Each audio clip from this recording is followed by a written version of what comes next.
एक समय की बात है, एक ब्राह्मण दंपत्ति की कोई संतान नहीं थी, जिस कारण वह बेहद दुखी थे।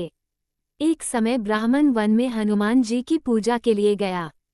वहां उसने पूजा के साथ महावीर जी से एक पुत्र की कामना की। घर पर उसकी स्त्री भी पुत्र की प्राप्ति के लिए मंगलवार का व्रत करती थी। वह मंगलवार के दिन व्रत के अंत में हनुमान जी को भोग लगाकर ही भोजन करती थी।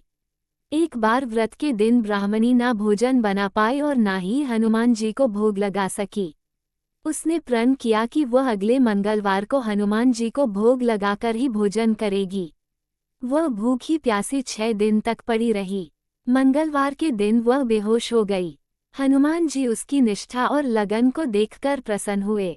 उन्होंने आशीर्वाद स्वरूप ब्राह्मणी को एक पुत्र दिया और कहा कि यह तुम्हारी बहुत सेवा करेगा। बालक को पाकर ब्राह्मणी अति प्रसन्न हुई। उसने बालक का नाम मंगल रखा। कुछ समय उपरांत जब ब्राह्मण घर आया तो बालक को देख पूछा कि वह कौन है। पत्नी बोली कि मंगलवार व्रत से प्रसन्न होकर हनुमान जी ने उसे यह बालक दिया है। ब्राह्मण को अपनी पत्नी की बात पर विश्वास नहीं हुआ। एक दिन मौका देख ब्राह्मण ने बालक को कुएं में गिरा दिया। घर पर लौटने पर ब्राह्मणी ने पूछा कि मंगल कहाँ है।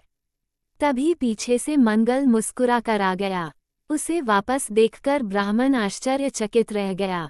रात को हनुमान जी ने उसे सपने में दर्शन दिए और बताया कि यह पुत्र उसे उन्होंने ही दिया है। ब्राह्मण सत्य जानकर बहुत खुश हुआ। इसके बाद ब्राह्मण दंपत्ति प्रत्येक मंगलवार को व्रत रखने लगे।